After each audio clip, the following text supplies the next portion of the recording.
Hola, buenas tardes, Pablo Ochoa. Un gran saludo, Luciana, gusto de estar acá compartiendo contigo. ¿Cómo estás?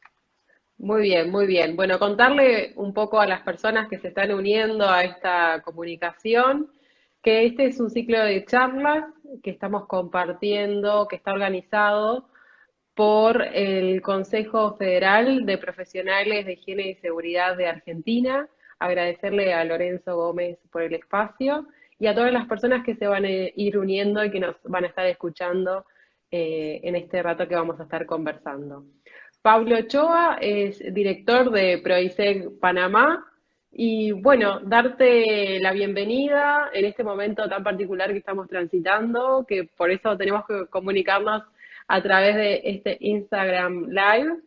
Y bueno, me gustaría que te presentes y que nos cuentes sobre tu trabajo ¿Cómo que no? vas llevando adelante. Bueno, bueno, Luciana, tanto para ti como para todas esas personas del Consejo Federal de Profesionales de Seguridad y Higiene, igualmente pues para la directiva, para Lorenzo y para el resto del equipo que hace parte, mucha de la gente que no se ve en el momento, pero que suman ese esfuerzo, debo transmitirles primero mi mensaje de agradecimiento y de solidaridad por inclusive en estas situaciones que pudiesen ser complejas, siguen manteniendo un norte de hacer seguridad, de hacer prevención, de mantener a la gente conectada, y eso es una labor que aplaudo, que motivo, así que desde la ciudad de Panamá extiendo mi saludo a todos los prevencionistas y a todas las personas que hacen seguridad, higiene, salud, ambiente, para todas las personas que se vinculan en esta ardua labor, una carrera de resistencia, no de velocidad, pues les reitero mi agradecimiento y mis saludos desde la ciudad de Panamá. Muchísimas gracias. Todas las personas nos van a ir enviando sus mensajes y que quizás al final dejamos un espacio para contestar algunas preguntas. Y bueno, tú como vos, desde tu rol, desde tu empresa, tu organización, nos gustaría saber un poco cómo están transitando el tema de la pandemia y que nos cuentes un poco a qué te dedicas en Panamá en cuanto a la seguridad. Nos hemos conocido en varios congresos eh, y bueno, he tenido la oportunidad de escucharte, pero para todas las personas que nos están siguiendo en este momento, que nos cuentes tu experiencia, tu trabajo desde allí, en cuanto a Excelente. la seguridad. Bueno, fíjense, yo comencé a los 9 años siendo bomberito. Como todos nosotros, cuando escuchábamos una sirena, pues corríamos a ver qué pasaba. Entonces, como todos queríamos ser policías, bomberos, médicos o pilotos o astronautas, queríamos era soñar con eso. Yo comencé a estudiar medicina, hice una carrera de varios semestres de medicina, pero me hice papá. Entonces, en lugar de ser médico, me hice papá y comencé entonces a buscar una carrera que me ayudara a estudiar y trabajar de manera simultánea. Resulta que me daban la oportunidad de trabajar, pero estudiar de noche. Entonces comencé a estudiar seguridad en la noche y así poco a poco me incorporé al área de la seguridad. Luego hice un técnico, luego obtuve una licenciatura. Gracias a Dios siempre me han gustado muchísimo las actividades académicas, las actividades de proyección hacia la mejora continua, y he logrado estar dedicado 100% a lo que son las actividades de prevención. Así se me dio una oportunidad de llegar hace 10 años a la ciudad de Panamá. Y en la ciudad de Panamá hace 10 años hice familia, me dediqué a formar esta empresa que se llama Proyectos y Seguridad, pero hemos estado siempre dedicados a actividades de alto riesgo. Trabajo en altura, espacios confinados, manejo de emergencias por materiales peligrosos, y hemos ido formándonos en esa área, hemos estado compartiendo experiencias. Estuve en el año 2000, recuerdo, en el año 2001 recuerdo haber ido por primera vez a la ciudad de Texas con la intención de formarme en el área de respuesta a emergencia de materiales peligrosos. Y ahí me hice instructor desde el año 2005, comencé a dar clases y ya tengo prácticamente bastantes años asistiendo a esta escuela como instructor. He estado también ayudando y cooperando con muchísimas organizaciones para la región, y desde Panamá pues decidimos constituir también un foco de referencia para muchas personas que con recursos y sin recursos están dedicadas a la prevención. Ya pues con 10 años en Panamá registramos proyectos de seguridad PROISEC, y estamos siempre ahorita manejando muchas actividades. Debo comentarte que esta cuarentena no ha sido nada fácil. Ujú. Esta situación ha sido compleja en lo personal, en lo profesional, en lo académico. Esto nos ha transformado. Y ayer conversaba con dos compañeros, Carlos Vanega de Francia y Akram Salmet en Nueva York, porque estamos viendo que esto está cambiando por completo. O sea, esto va a cambiar absolutamente el mundo, la seguridad, la higiene, la salud. O sea, estamos viendo que si, por ejemplo, imagínense, no sé si pasa, bueno, si pasa en Buenos Aires, de hecho, porque he visitado esa maravillosa ciudad, Córdoba también, conozco bastante esas regiones, claro, con cierto lapso de turismo, pero imagínense una hora, le decimos hora pico a las horas de mayor concentración en un metro, en un bus, en una discoteca, en un gimnasio, en un bar. Esto nos va a requerir muchísimo esfuerzo, una demanda de trabajo en conjunto no es muy grande. Y nosotros aquí en Panamá con las actividades de construcción ni se diga. Entonces esto nos va a impactar desde todo punto de vista. Y fíjense que en el aspecto humano, mi familia está dispersa una parte en Quito, otra parte en Venezuela, otra parte en Panamá. Entonces, en la parte afectiva, sin duda,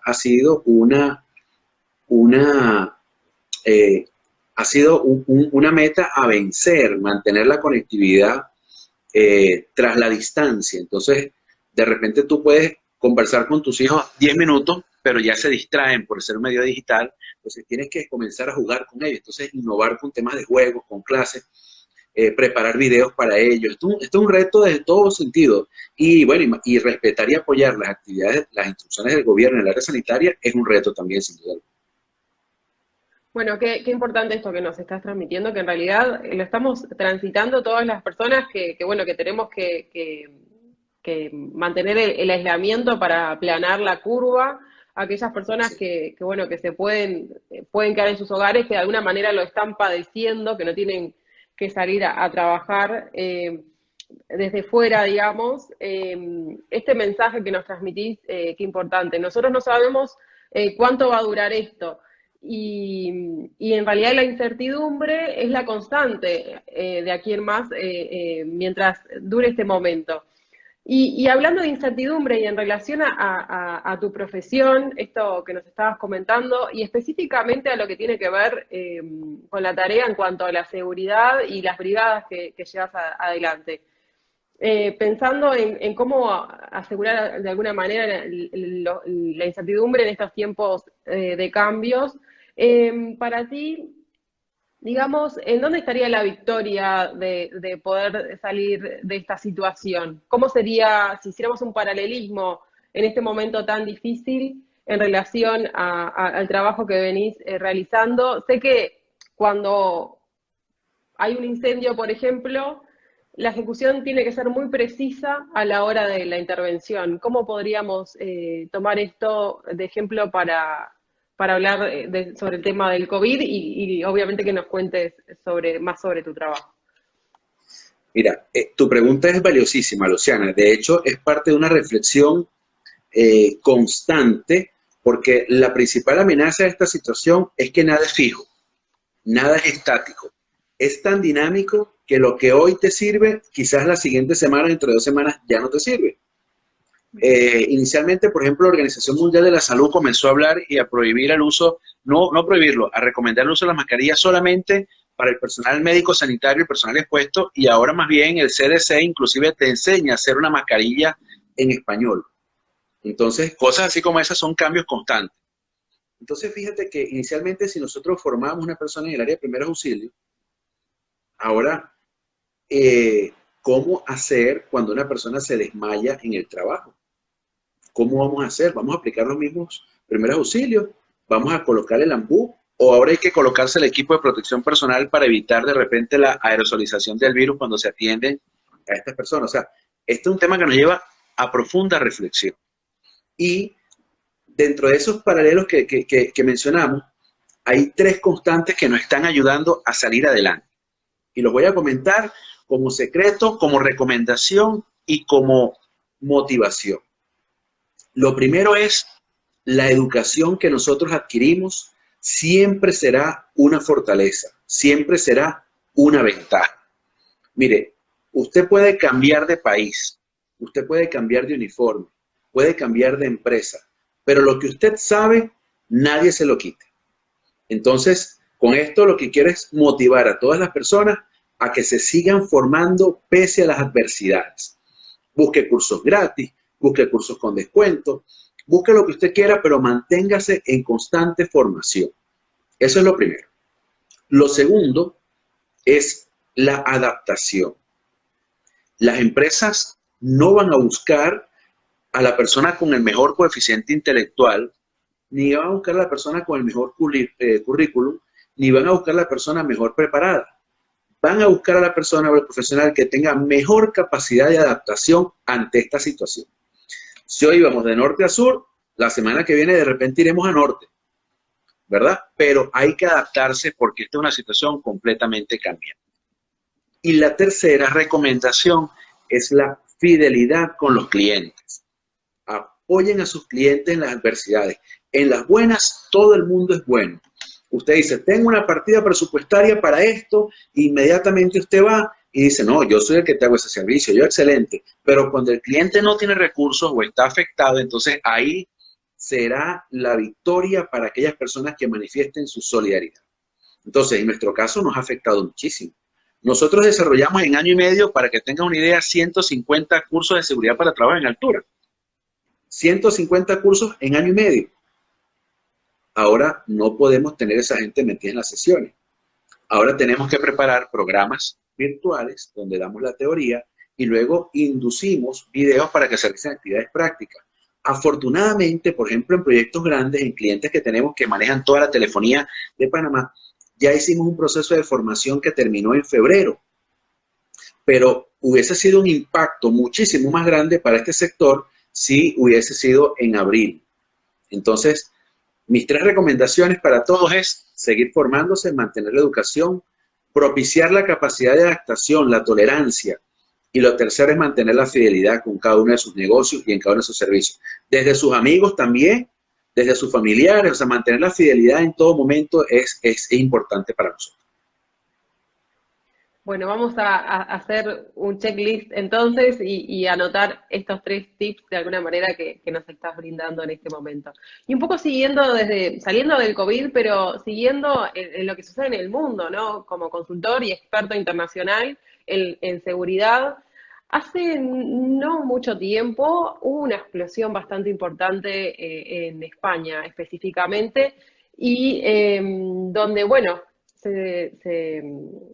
muchos expertos de prevención han salido a hablar sobre el tema en una industria de química. No recuerdo el nombre específicamente, pero creo que quizás lo escuchaste, esta situación que afectó a toda una ciudad y ocurrió antes de la pandemia, pero Así es. relativamente hace muy poco tiempo. Se supone que, bueno, que el sistema europeo trabaja muy fuertemente y bueno, y nosotros desde América Latina, los distintos países también van desarrollando sus distintas estrategias en cuanto a la prevención y a la seguridad a la hora de asistir a este tipo de empresas. Sin comparar, porque obviamente hay diferencias en cuanto a la cultura preventiva en cada lugar y las distintas responsabilidades que existen a este propósito. ¿Cómo ves esta situación que sucedió y cómo lo estamos trabajando desde Argentina, desde Panamá? ¿Cuál es tu visión al respecto? Bueno, este tipo de emergencias, cuando se dan fugas que generan explosiones o que generan nubes tóxicas, son sin duda alguna la consecuencia de una combinación de múltiples factores. Desafortunadamente, esos factores son los mismos en España, en Argentina, en Venezuela, en Panamá, en Colombia. Entonces, esos factores son repetitivos. De hecho, hay organizaciones, hay burós federados para la investigación de accidentes vinculados a plantas químicas, a emergencias de este tipo de productos, y hay organizaciones también que se dedican a la prohibición y el control de armas químicas, nucleares, biológicas y radiactivas. pero el factor común siempre priva de algunos elementos que son coincidentes. Entonces, nosotros lo primero que tenemos que visualizar es que hay un subregistro del manejo de productos químicos. Es decir, nosotros no somos conscientes de todos los materiales peligrosos con los cuales interactuamos. Para poner un ejemplo, lo decía hoy en una clase en la mañana, todos nosotros de repente lavamos un paño y colocamos una mezcla de productos como por ejemplo cloro. Y comercialmente compramos productos por su nombre comercial, no por sus compuestos químicos. Por ejemplo, el único compuesto que la gente compra por su nombre y que sabe que es un producto químico es el cloro. Lo llamamos cloro, hipoclorito, clorox o cualquiera de los otros nombres. Pero el resto de los productos, usted le dice a alguien, por ejemplo, aquí en Panamá, dice, mira, ¿con qué limpias la cocina? No, con Mr. Músculo. No, con 409. Son los nombres comerciales que nosotros conocemos, pero no sabemos exactamente si ese compuesto tiene amoníaco, si tiene soda cáustica, si tiene X concentración. De hecho, nos pasa mucho cuando mezclamos en los sanitarios el cloro con el amoníaco y generamos moléculas como clorinitidina, que es más letal de haber venido de intoxicación con productos como el H2S, el sulfuro de hidrógeno, en una empresa petrolera o petroquímica, o como la manejación de contaminación con productos como el propano, como el metano. Entonces, este tipo de situaciones son muy comunes y al final se reportan como casos de intoxicación, pero no se visualiza que el origen viene de un mal manejo o un almacenamiento de productos peligrosos. Muchas veces, por ejemplo, nos bañamos, lavamos el baño y resulta que después decidimos bañarnos para quitarnos el sudor o el esfuerzo y resulta que estamos fijando el cloro en la piel, con humedecer el tejido. Cosas como esta nos pasa. O cuando tenemos un niño, por ejemplo, que consigue una caja de fósforos y entonces él come los fósforos, los cerillos, pensando que es una golosina, que es un dulce o algo por el estilo, resulta que se está intoxicando. Pero lo que el niño se está llevando a la boca es azufre. Entonces, ese azufre que está en el cerillo entra en contacto con el fósforo que está en la caja de fósforo y de esa manera es que se genera una reacción y se enciende el fósforo. Pero el fósforo realmente es azufre, no es fósforo como tal, el fósforo está en los bordes de la caja. Entonces, cosas así como esas nosotros las desconocemos muchas veces, igual a gran escala, desconocemos que los materiales peligrosos se vinculan a las señales fotoluminiscentes de seguridad, a los trajes de protección contra el fuego. Fíjate el caso de los trajes de bomberos. Los trajes de bomberos son impregnados con unas sustancias que son polivinil bromurado y clorado y fluorado. Es decir, que los trajes de bomberos resulta que son cancerígenos. Entonces, ahora hay un proceso donde se vincula que cada bombero que atiende una emergencia debe pasar un proceso de descontaminación. Y el bombero debe hacer higiene en la estación de bomberos, hacer higiene antes de llegar a su casa, lavar su ropa con en otro espacio que no sea el de compartir con su familia, con sus hijos, con sus esposas, porque de hecho hay una contaminación importante de estos productos y al final esos productos son cancerígenos. Entonces, es difícil conseguir un bombero que tenga más de 70 años. Y decimos, ¿de qué murió el bombero? No, un infarto en su casa. Ahora organizaciones, por ejemplo, como la NFPA, llevan estudios de la fatalidad de bomberos post la atención de las emergencias. Entonces, volviendo a tu pregunta, estos eventos, cuando se generan unas fugas importantes o aspectos importantes o accidentes importantes, casi todos vienen vinculados a un error humano, a un error en los análisis de riesgo, a un error de las variables o cambian las variables de procesamiento. ¿Por qué? Porque otra de las debilidades que tenemos nosotros en la parte de la seguridad es que nosotros hacemos seguridad, pero muchas veces desconocemos los procesos peligrosos que supervisamos. Es decir, es más fácil enseñar a una persona, un ingeniero químico, enseñarle de seguridad, que a una persona de seguridad enseñarle de ingeniería química. Esto es porque culturalmente nos inculcan un rechazo hacia la química, hacia la física, hacia la matemática. Entonces, a pesar de que son profesionales igual, mismo coeficiente intelectual, culturalmente se vende más el hecho de que la persona de seguridad se focaliza con la seguridad. Entonces, cuando la persona de seguridad comienza a involucrarse mucho más en las actividades de proceso, adquiere mayor fortaleza para supervisar, incidir en los procesos de seguridad de esa cadena productiva. Entonces, muchas veces la seguridad depende de personas que son dedicadas al área de producción, que son dedicadas al área de la comercialización, del proceso productivo, pero no tanto al personal de seguridad. Entonces, este error humano va a estar presente en muchísimos eventos, desafortunadamente, y sobre todo es porque muchas veces este tipo de procesos son manejados como ocultas, son manejados como que es un secreto de Estado para no manejar esa divulgación de los productos que se vinculan. Entonces, básicamente considero que estos errores, casi siempre errores humanos, se vinculan a los grandes accidentes que se han registrado. Bhopal en la India, Chernobyl, tragedias, por ejemplo, fugas y derrames de solventes en Panamá, contaminaciones de hospitales, por ejemplo, con dietilenglicol. Es decir, hay una gran cantidad de eventos que todos al final terminan induciéndose al error humano. Bien, qué importante esto que nos estás comentando y pensando un poco en los distintos expertos que nos están escuchando, ¿cómo podemos pensar en esto también que nos comentabas, en cómo vos lo estás transitando, además como profesional y experto de la seguridad dentro de un ámbito más personal? En cuanto a este cambio obligatorio de que tiene que ver con las modalidades de trabajo, ¿no? Y la seguridad que tenemos que tener dentro del hogar. ¿Cómo se está trabajando con las empresas en esto también bueno, que como medida de primera línea, como hablábamos en la entrevista anterior, surgía el tema del teletrabajo, por ejemplo, y cómo se toman las medidas de seguridad desde la organización para el ámbito doméstico? ¿Qué tenemos que tener en cuenta? Muy bien. Nosotros lo primero que estamos focalizando es que la gente primero valore y asuma la conciencia total, real y efectiva de lo que está pasando. Hay muchas empresas, muchos clientes que están esperando que se libere la cuarentena para ir de nuevo a hacer lo mismo que hacían antes. Entonces, nos estamos dedicando primero a que la gente y los clientes y nosotros, nuestra familia, nuestros vecinos, nuestros compañeros, internalicen que esto es un tema mucho más delicado y más complejo que no se resuelve con simplemente una charla. Esto es un tema que se resuelve con un grupo de acciones importantísimas. Para que tengas una idea, Luciano, imagínate, por ejemplo, que la principal empresa generadora de alimentos, pese a que el virus no vive en los alimentos porque necesita una célula viva para poder mantenerse.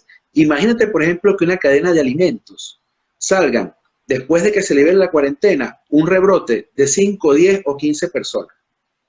Eso va a incidir directamente en su producción y en su reputación. O, por ejemplo, una empresa que se encargue de actividades de construcción y que tenga 20 ingenieros construyendo un edificio o una gran obra. Y resulta que tengamos un caso ahí y que esos 20 ingenieros se vean vinculados a esta obra.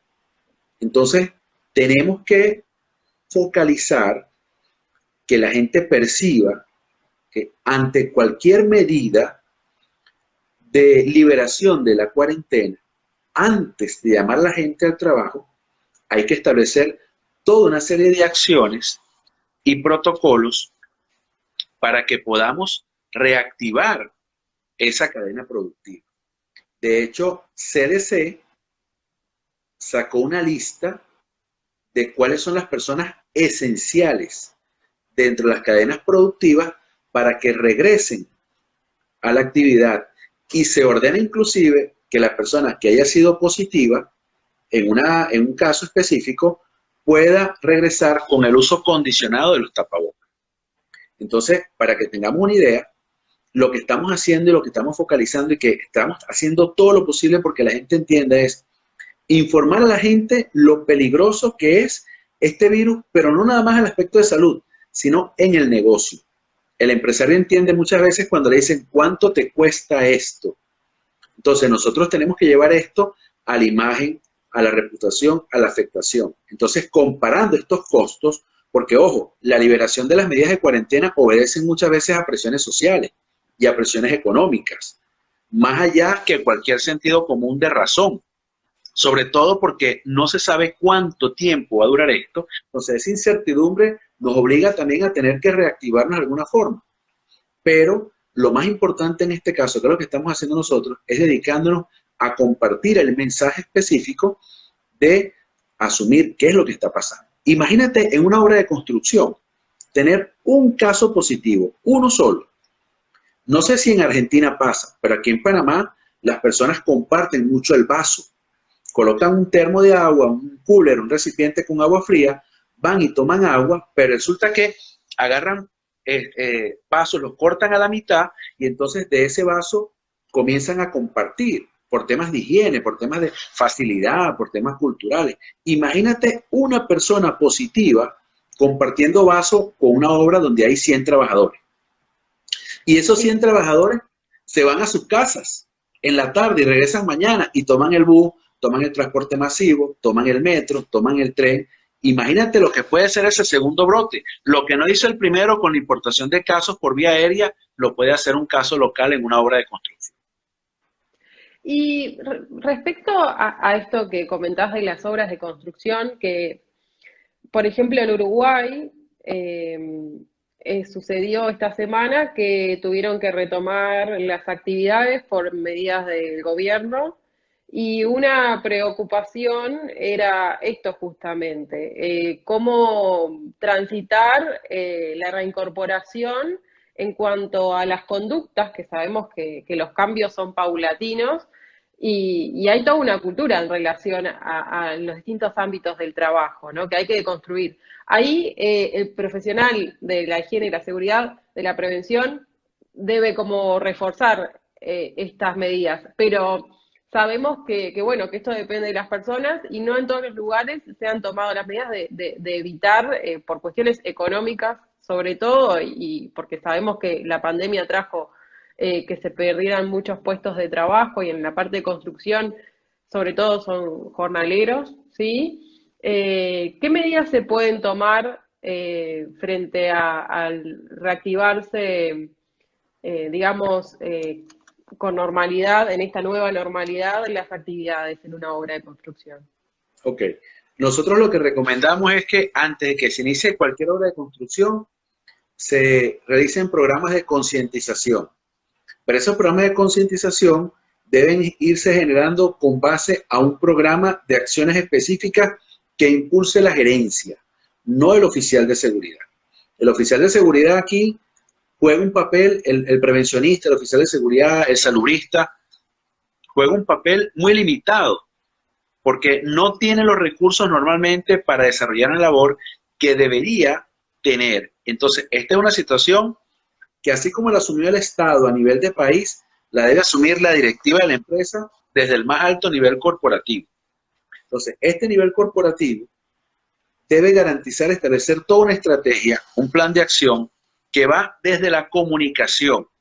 Mucho antes de llamar al primer trabajador a realizar una obra, a iniciar una obra, debe haber una comunicación, debe haber ciclos de información, debe haber un conjunto de medidas de higiene y de salud obligatorias, porque es que de lo contrario, el trabajador o el patrono puede perder a todo su cuerpo de ingenieros. Casi todos los ingenieros están por encima de los 35, 40, 45 años, es decir, que él pudiera perder también a toda la fuerza que realiza una obra. Puede perder ingenieros residentes porque simplemente lo saca 15 días más a cuarentena. Entonces, debe haber un ciclo antes de preparación, así tal cual como un ciclo de trabajo específico, debe haber una planificación. Entonces, nosotros necesitamos acá garantizar que hay una comunicación previa a nivel corporativo, donde existan ciclos de capacitación mucho antes de que aborde el primer pie en la obra. Si es necesario por Zoom, por Skype, por cualquier mecanismo. Y si no se puede, porque de repente algunas personas no tienen estos recursos, convocar pequeños grupos de personas en áreas abiertas para dar a entender primero qué es lo que está pasando. Luego, esas personas, por supuesto, que son convocadas, deben permanecer como dentro del marco de las personas que son esenciales. Y entonces validar en ese momento la necesidad de fortalecer las medidas de higiene en la empresa, la dotación de equipos de protección personal, la incorporación de un programa completo y agresivo del uso de mascarillas en todo momento, la necesidad de fortalecer las medidas de higiene a la hora de comer, la disposición de desechos, el uso de que la gente trabaje con una vestimenta y se vaya luego y no sea un agente vector para sus familias. Es decir, hay una serie de condiciones vinculadas a la salud y la higiene que privan sobre cualquier análisis de riesgo vinculado a un proceso de trabajo en espacios confinados, de soldadura. Es mucho más allá de eso. Para que tengas una idea, imagínense las notificaciones de riesgo en la mañana, cuando la persona tiene que firmar un ART, un ARETE, un análisis de riesgo, un AST, o los formatos que llaman en algunos países SARO, Sistema de Análisis de Riesgo Operacional, Análisis de Riesgo en Tareas Específicas. Esa instrucción que en la mañana notifican los riesgos, ¿cómo hacerla? Si todos van a pasar en el mismo papel, todos van a pasar con el mismo bolígrafo, todos van a pasar en la misma área. Es decir, tenemos que garantizar hasta medidas de distanciamiento en ese tipo de situaciones. Y eso para mí es relevante, porque mi objetivo es garantizar que ninguna persona en mi centro de trabajo contagie a otro. Más allá de lo que tiene que ver con los accidentes de trabajo. Entonces, qué importante es que nosotros tengamos una visión clara de lo que es ese tipo de situaciones mucho antes de que los trabajadores pisen la obra. Porque si pisan la obra, y esto no lo hemos visto, estamos obrando, como siempre, por supuesto, con la gracia de Dios, pero con un nivel de imprudencia muchísimo más elevado que el que lo haríamos si estamos analizando todo este tipo de factores. Bien, como psicóloga del trabajo tengo que preguntarte algo porque al escucharte digo, si bien la profesión de lo que tiene que ver con la parte de bomberos, de toda la parte de seguridad y la construcción y demás, hay a nivel social se considera que, o se ha considerado hasta a este tiempo, que en realidad hablamos desde una perspectiva de diversidad y bueno, en cuanto a las distintas profesiones, podemos ver el impacto que generan los riesgos psicosociales en el trabajo. Y me imagino que, bueno, que todo esto tiene que ver, va de la mano también en cuanto a la organización del trabajo, el miedo que no se puede controlar en relación a exponerse a volver al trabajo, porque bueno, cada trabajador tiene una persona, una familia por detrás. ¿Y cómo se maneja esto desde el ámbito de la seguridad? Mira, no es fácil. Esto, para todo no hay una receta, no hay una respuesta. Hay gente que va a vivir muy impactada por pensar en aquellos hogares que han perdido familias, que han perdido sostén de hogar, que han perdido hijos. Aquí hay un impacto que muchas veces no va a ser superado con facilidad y que requieren de personas con un expertise, con una fortaleza y una orientación que en el caso tuyo como psicólogo será sumamente necesario. Ayer un amigo me decía, un compañero en el área de seguridad, dice: Pablo, no quiero saber nada del COVID, no me mande información del COVID. Digo, perfecto, hermano, no hay ningún problema. Si necesitas alguna ayuda, por favor, cuenta conmigo. Luego me escribe y me dice: sí, Pablo, necesito ayuda. Mi abuela está en terapia intensiva. Mi señora está hospitalizada. Y mi nieto está hospitalizado. Entonces, como una persona del área de seguridad, ¿verdad? Inmediatamente se ve afectado y es sostén de hogar. Entonces, cómo esa persona tiene que salir a realizar una labor, ¿verdad? Y no puede hacerla porque su cuerpo está en la obra, pero su mente está en otro sitio. Su mente está con su familia. Entonces, eso va a generar también un mayor riesgo en la generación de accidentes, lo que es el ausentismo. O sea, su cuerpo está ahí. Es como cuando vamos conduciendo, pues. Vamos conduciendo a veces, nos conocemos el camino, vamos de un sitio A a un sitio B, y cuando llegamos al sitio B, no recordamos si los locales que estaban al lado estaban abiertos o no. Vamos en automático. Entonces, hay personas que irán en automático a la empresa, cuyo cuerpo está ahí, pero su mente está en las necesidades que tiene su familia. Y pasará muchísimo porque hay una necesidad de trabajo. Hay gente que, por ejemplo, los bonos que emiten los gobiernos para ayudar, o los subsidios de ayuda, no son suficientes para mantener una carga que normalmente tiene. En Panamá, por ejemplo, para que tengas una idea de esto, para que nada más tengas una idea de esto, una gran cantidad de funcionarios de la policía, funcionarios de bomberos, maestros, maestras, tienen otro trabajo, en la tarde y en la noche. Las enfermeras van de un turno en una clínica para ir a otro turno en otra clínica. Muchos tienen una profesión en la mañana y en la tarde hacen Uber, hacen taxi, hacen InDriver. Entonces, hay una situación que los obliga a mantener sus recursos y su nivel económico muy allá de cualquier situación de seguridad o de salud y higiene. Y la gente se arriesga, la gente va, porque saben que también si no van por un llamado de una obra específica, otros pueden disponer de su puesto. Entonces, hay una medida de presión importante. Y aquí es donde nosotros los invitamos a que hagamos un consenso, hagamos una masa, hagamos una unión sobre la sensatez y la privación de las necesidades que tenemos y de la realidad que vivimos. Entonces, por eso es importante que mucho antes de que la gente ponga un pie en la empresa, necesitamos desarrollar un espacio de interacción donde, así como existe una capacitación, muy bien lo mencionas, que existe un abordaje del caso, saber cómo está su casa, qué están haciendo. Para que tengas también una idea, nosotros en el edificio donde vivimos colocamos una mesa abajo y esa mesa al principio estaba llena de comida. Todos los vecinos aportamos un poquito de alimento y colocamos un avisito que decía, si puedes, dona, si necesitas, toma. Es decir, la gente colocaba insumos y colocaba. Durante la primera semana la mesa estuvo llena. Nadie agarraba nada. Ahorita la mesa está muy limitada porque sabemos que las realidades van cambiando, van cambiando. Los niveles de ingreso que yo tenía hace un mes no los comparo con los que tengo ahora, por nada. No estoy viendo esto en un ejemplo distante, lo estoy viendo en mi propio ejemplo como especialista en el área, como respondedor a emergencias, como manejador de crisis, como hacedor de planes de continuidad, pero también como especialista y como promotor de que estas cosas tenemos que aprender de la mejor manera. No hay que quedarse en una zona de miedo. Y ahorita en el Instagram de Provincia colocamos una fotografía, una imagen que no es nuestra, que no sabemos quién la generó, pero es valiosísima, porque nos habla de tres zonas, una zona de miedo, una zona de aprendizaje y una zona de crecimiento. Entonces, hay que salir de la zona de miedo. Los muertos seguirán.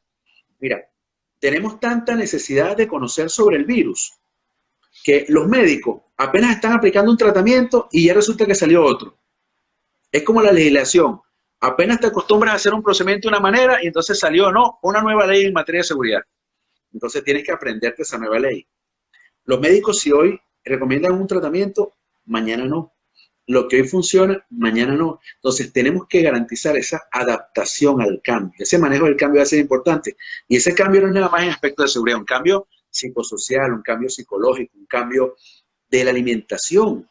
Si yo sigo comiendo como estoy comiendo, no voy a salir por la puerta cuando liberen la cuarentena. Tenemos que propiciar, y ahí nos pusimos de acuerdo, vamos a dosificar esto, vamos a hacer dieta, vamos a hacer ejercicio, vamos a ver películas cómicas, vamos a buscar otro tipo de acciones, porque a lo contrario, cuando se libere la cuarentena, cuando lleguemos al área, vamos a ser víctimas de lo que hemos estado cultivando, cosechando en estos periodos. Entonces, reconocer que hay una zona de miedo, sí, sí la hay. A veces nosotros tenemos que utilizar esa zona de miedo para lograr hacer cierto nivel de conciencia, pero también tenemos que propiciar las acciones de crecimiento, utilizar esos recursos que tenemos para superar, para ayudar a otras personas. Entonces, esto va a ser un tema importantísimo. Y el abordaje psicosocial, como lo menciona, no debe faltar. Saber cómo está esa persona, cómo está su familia, qué necesidades tiene. Porque si pensamos en que simplemente vamos a tener una persona trabajando 8 horas, va a llegar y se va a ir, no va a ser así si esa persona tiene algún familiar o alguna afectación por COVID. Bien. Pablo, es sumamente interesante y te haría un montón de preguntas, pero el tiempo también nos apremia un poco y bueno, me gustaría, frente a esta experiencia que estamos viviendo, eh, hacer como una especie de recorrido histórico, pero reciente, ¿no? ¿Y cuáles serían entonces las lecciones aprendidas y los desafíos a futuro para las distintas personas que nos están escuchando desde el ámbito de la seguridad?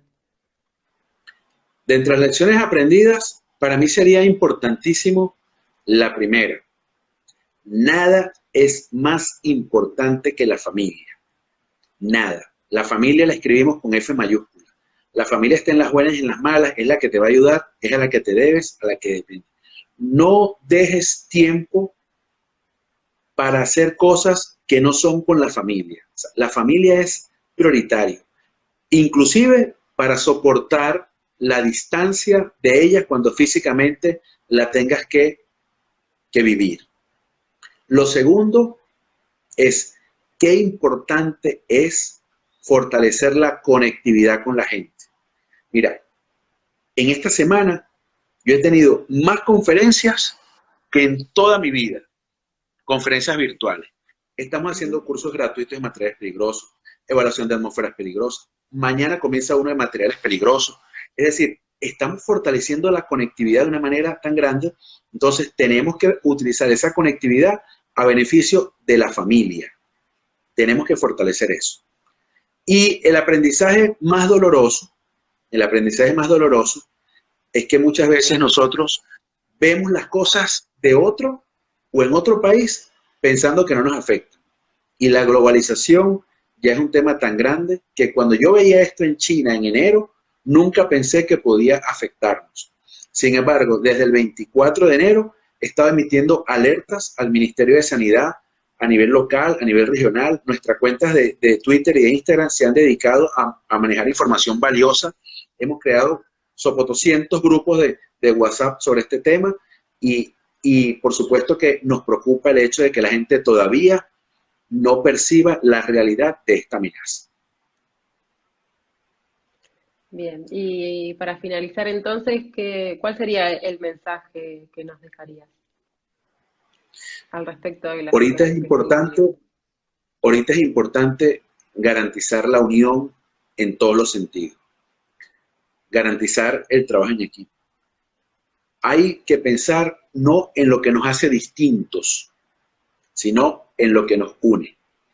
Yo puedo tener alguna diferencia con otra empresa, con otro amigo, con otra persona, con un familiar, pero tenemos que fortalecernos con base a pensar en lo que sí somos comunes, en lo que nos une, en lo que de alguna otra forma nos va a fortalecer. Si, por ejemplo, Luciana tiene una fortaleza en el área psicosocial, si, por ejemplo, la Confederación de Profesionales de Seguridad y Higiene tiene una conferencia y yo puedo apoyarla, yo lo voy a hacer. Si tiene alguna herramienta, alguna estrategia, lo voy a hacer. Por ejemplo, el procedimiento que nosotros recomendamos para descontaminación es el que tiene la Comunidad de Buenos Aires. Entonces, vimos ese procedimiento, nosotros lo estamos utilizando. Entonces, ahí la idea es fortalecer las alianzas, fortalecer las uniones, unirse, no desunirse, hacer todo lo posible para permanecer unidos. Ya después, cuando pasemos, nos abrazaremos, conversaremos, nos tomaremos un café virtual, pero lo más importante ahorita es focalizar que en el que está del otro lado, ver qué es lo que te une, qué es lo que puedes hacer en conjunto, cómo nos podemos ayudar. Ese es mi mensaje final. Pablo Ochoa, director de Proisec Panamá, agradecemos muchísimo tus aportes, este tiempo que te has brindado en domingo para conversar con nosotros, todo lo que hemos hablado y este mensaje final, que desde que te conozco sé que sos un gran profesional, pero siempre apostás al lado humano y humanizar la profesión de la prevención es muy importante porque para eso trabajamos, para las personas.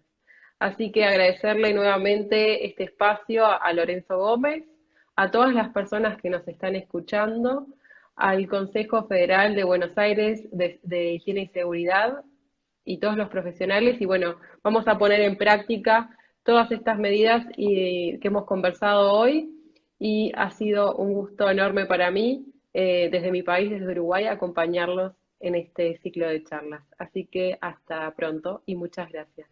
Muchísimas gracias, que Dios les bendiga. Gracias a Argentina por todo el apoyo que brindan a los diferentes ciudadanos de diferentes países y muchísimas gracias. Cuenten con una persona amiga y en lo que podamos hacer también por el Consejo Federal de Profesionales de Seguridad e Higiene, por ustedes también, por las personas que nos están viendo. Ayúdenos a compartir información valiosa y bueno, estamos a la orden, aquí nos vemos y aquí seguimos. Bendiciones, gente buena. Bien, muchas gracias y para poder contactarse contigo, ¿cómo hacen las personas que nos están escuchando? Directamente por Proisec, la red social de Proisec, tal cual como Proyectos y Seguridad. Voy a colocar un mensajito de nuestro número de WhatsApp internacional para que la gente lo tenga presente. Estamos haciendo muchísimas capacitaciones también que pudieran ser de apoyo para todos. Muchas de estas capacitaciones son sin costo alguno, así que la idea es que nos unamos. Estamos a la orden. info@proisec.net, www.proisec.net y el número de teléfono +507 6560-0909. Bien, y si no, a través de @cofest por Instagram Pues eso, pues. pueden acercarse y a través del consejo. Nos preguntaban por allí nuestros nombres. Paulo Ochoa, director de Proiseg Panamá. Mi nombre es Luciana Araujo Cortés y ha sido un gusto acompañarlos en este ciclo de charlas. Así que hasta pronto y nos piden ahí que escribamos nuestros nombres. Vamos a poner. ¿Cómo no? Con gusto.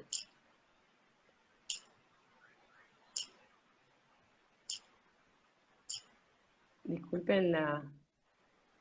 Excelente. Ahí.